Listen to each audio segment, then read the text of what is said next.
টেবিলে পড়া কাজ বা রিটার্ন যাচ্ছে, বা হয়তো সে পাওয়ার আইসি ব্যাপারে বুঝতে পারছে না, পাওয়ার আইসি ফ্ল্যাকচুয়েশন ভোল্টেজ হচ্ছে, হাফ শর্টিং আছে, এরকম কিছু প্রবলেম, বা পাওয়ার আইসি ওয়ার্কিং করছে না, এরকম কিছু প্রবলেম হয়তো ফেস করতে হয়।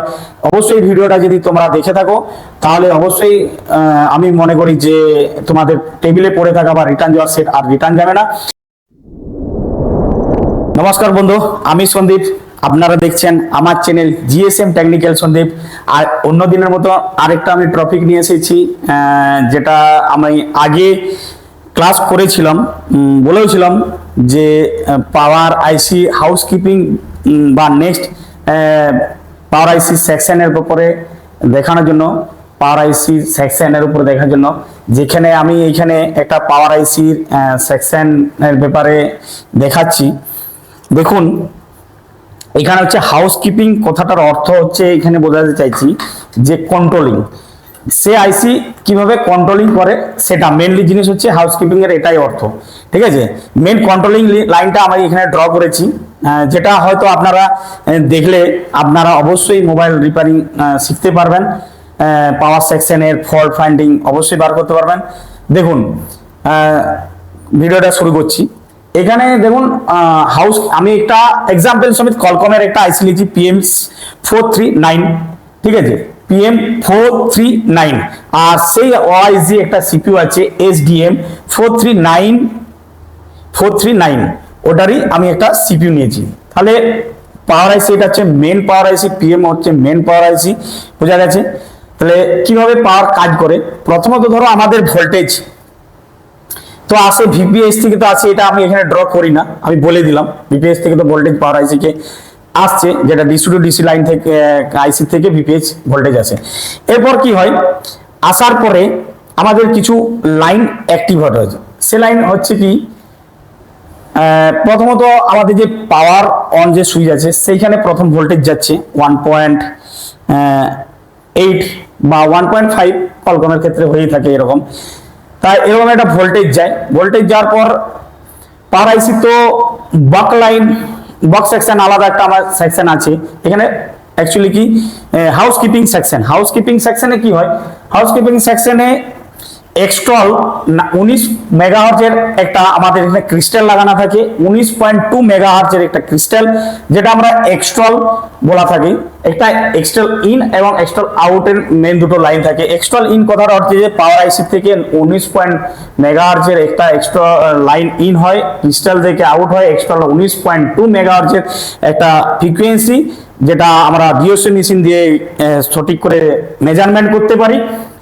এরপর এটা হওয়ার পরে তখন কি হয়, কিছু লাইন এখান থেকে ক্লক সিগন্যাল বের হয়। কিভাবে বের হয়, যেমন এখান থেকে একটা বিবি ক্লক 19.2 মেগাহার্জ, মানে 19.2 মেগাহার্জের ক্রিস্টালের ফ্রিকোয়েন্সি বিবি ক্লকের মারফতে 19.2 মেগাহার্জের একটা ক্রিস্টাল এর ফ্রিকোয়েন্সি সিপিইউ কে দেওয়া হয় সিপিইউ অ্যাক্টিভ করার জন্য।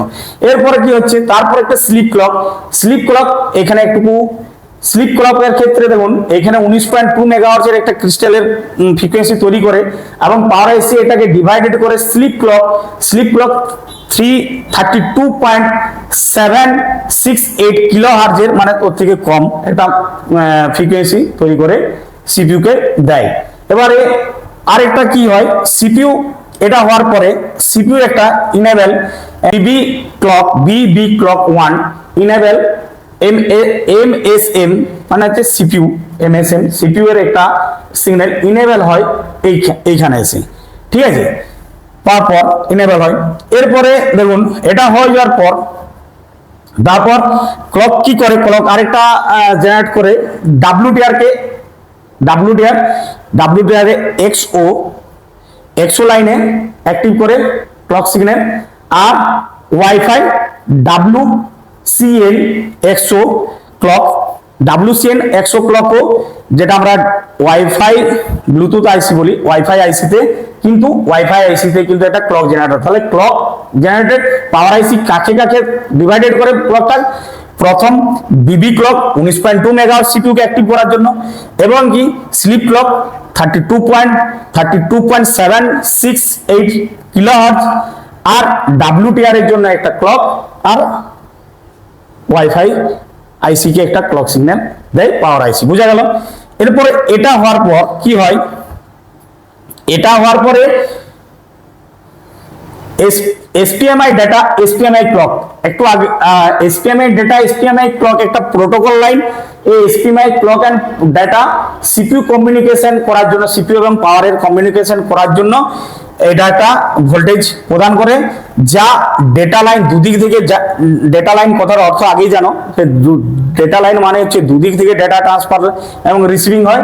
আর ক্লক কি হয়, ক্লক সবসময় মাস্টার স্ল্যাবের দিকে ট্রান্সফারিং এরোটা থাকে, সবসময় এদিকে আসে। এটা হওয়ার পর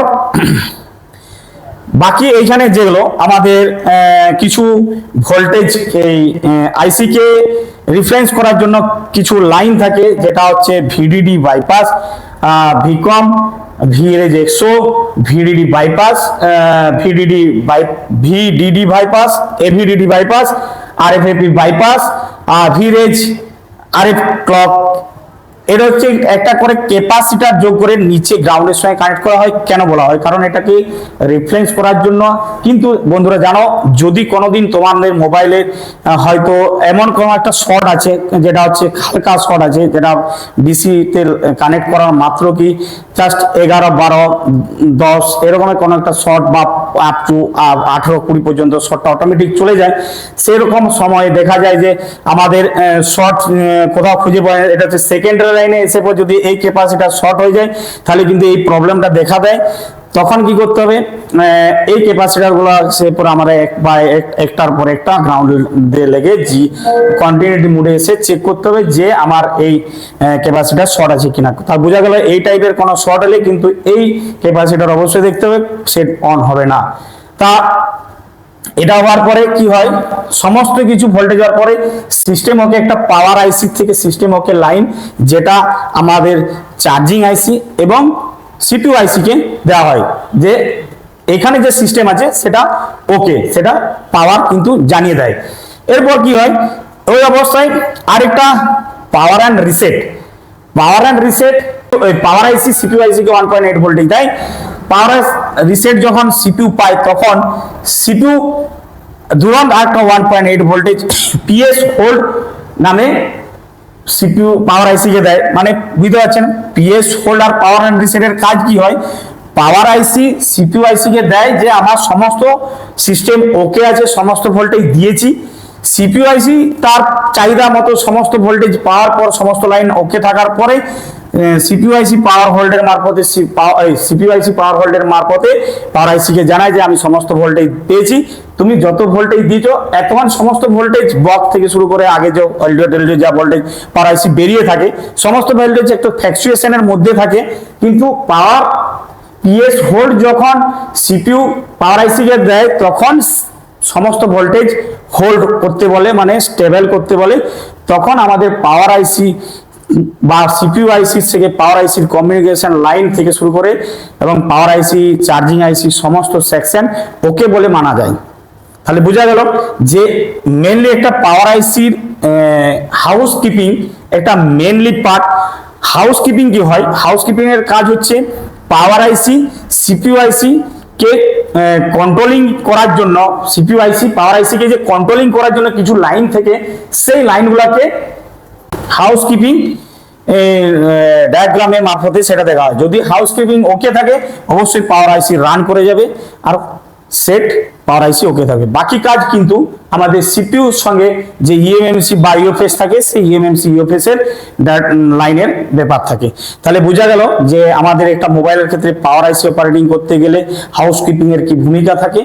অবশ্যই এই ভিডিওটা দেখে যে সমস্ত টেকনিশিয়ান বা বন্ধুরা এই সমস্ত এই ভিডিওটা দেখছেন, তারা অবশ্যই এই ভিডিওটা দেখে নিজে টেবিলে পড়া কাজ বা রিটার্ন যাচ্ছে, বা হয়তো সে পাওয়ার আইসির ব্যাপারে বুঝতে পারছে না, পাওয়ার আইসি ফ্ল্যাকচুয়েশন ভোল্টেজ হচ্ছে, হাফ শর্টিং আছে, এরকম কিছু প্রবলেম, বা পাওয়ার আইসি ওয়ার্কিং করছে না, এরকম কিছু প্রবলেম হয়তো ফেস করতে হয়।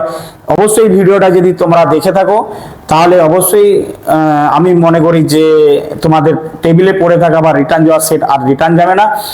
এরকম ভিডিও যদি আপনারা দেখতে চান তাহলে আমার চ্যানেল জিএসএম টেকনিক্যালকে সাবস্ক্রাইব করুন, আর অবশ্যই ভিডিওটা ভালো লাগলে বন্ধুদের সঙ্গে শেয়ার করুন, আর নিচে একটা কমেন্ট দেন এবং তার সঙ্গে লাইক করুন। জয় হিন্দ, জয় ভারত।